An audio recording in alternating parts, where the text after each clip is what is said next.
তো জীবনের প্রথম সফর বাইতুল্লাহ, প্রথম সফরে প্রথম যখন দেখা বাইতুল্লাহ, আল্লাহর ঘর, আল্লাহর ঘরের প্রতি কেমন আজীব এক ফিলিংস। কিছু মানুষকে দেখা যায় যে তারা খালি দাঁড়ায় দেখতেই থাকে। আল্লাহর ঘর এমন যে আপনি দেখলেও ইবাদত হইতেছে। যারা তোয়াফ করবে তাদের উপরে 60টা রহমত নাজিল হয়, যারা নামাজ পড়বে তাদের উপরে 40টা রহমত নাজিল হয়, যারা শুধু তাকায় দেখবে তাদের জন্য 20টা রহমত নাজিল হয়।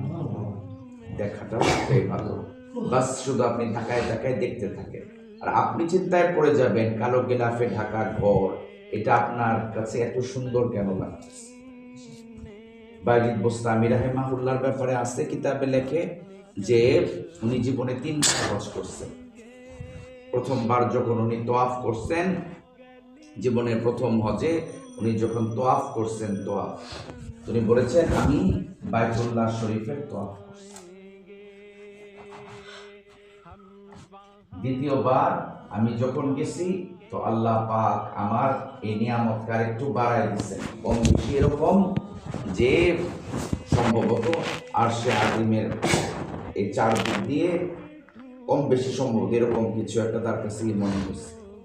আর শেষবারে আমি যখন হজে গেলাম উনি বলতেছেন যেন আমি নূরের সাগরে ভাসতে ভাসতে তোয়াফ করতেছি।